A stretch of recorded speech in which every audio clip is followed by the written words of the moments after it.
So welcome to another piano thing, where I'm going to try to combine the two, I think, best bits of Beethoven and Schubert together, and to make one easy to play and compound of the two. And as I say, they're the best bits that they've ever wrote for piano, in my opinion, and they are easy to play, and they fit together. Sounds all right. You can play them around again and again. Whether Schubert met Beethoven is a moot point. I mean, it's a debated question, but I think that given that I think it was Czerny, when he first came to visit Beethoven, I think it was Czerny, yeah, he describes the incident, and he said that when he came there, he walked up the staircase with his dad, and when he came into Beethoven's room in his house, in his flat, wherever he was living, there were gathered together Beethoven and two other musicians, and one of whom was the famous violinist called Schuppanzig. And Schuppanzig was the main he was the main advertiser and performer, really, of Beethoven's quartets. And he had a concert series, a subscription series around the 1820s, or maybe before that, in Vienna. And he also played Schubert's pieces. For example, he played the quartet, quartet number 14 in I think C sharp minor. He played that, and I think he played the 15th quartet of Schubert, the Rosamund quartet. That's also he played, and so he played various works by Schubert. And Czerny said that when he climbed up the stairs and he opened the door, they were there gathered together. And I think he said there were some violins there in the room. So it seems to me impossible that Schuppanzig, this famous violinist, gathered together with Beethoven and another musician, wouldn't have at least once, and obviously more than once, discussed Schubert and his quartets. So obviously Beethoven knew about Schubert, and I think that that's the main thing, really. Whether they met or not is, in a way, not as important as whether Beethoven knew about Schubert's music, because of course Schubert knew Beethoven's music, and Beethoven would have been able to hear probably a little bit of Schubert's music, but certainly in his head he would have heard any score he was given to read of Schubert's, which Schuppanzig might have brought, and Schuppanzig might have played a bit for Beethoven of some of Schubert's works. So that's an interesting point to consider. But we don't know whether they met or not, for sure. Anyway, I'm going to try to combine two of what I think are the best piano pieces that they have ever written, and they're so easy that you can do them even if you don't know any piano. There's lots of repeated chords, and I'll mess up it a bit, but this is what it sounds something like this. Anyway, it's this. I'm just coming, darling. It's the trio section of the fourth impromptu of Schubert, and it's this part of the second movement of the Pathetique Sonata, which actually Czerny went up and played a bit of for Beethoven. And Czerny described him as having very fat fingers, fat and hairy fingers, apparently.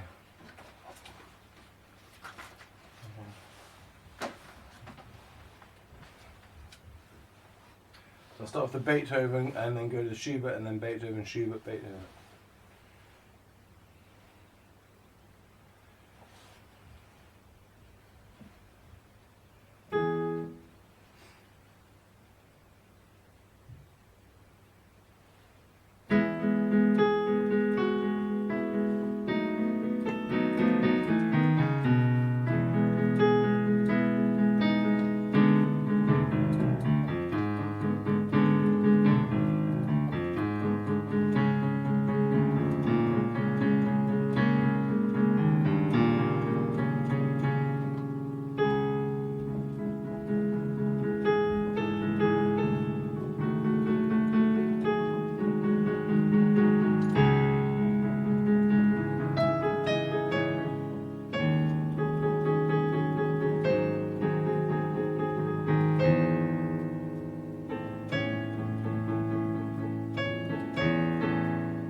torture you anymore, but yeah, if these are played well, then it will sound great, I think. So there we go.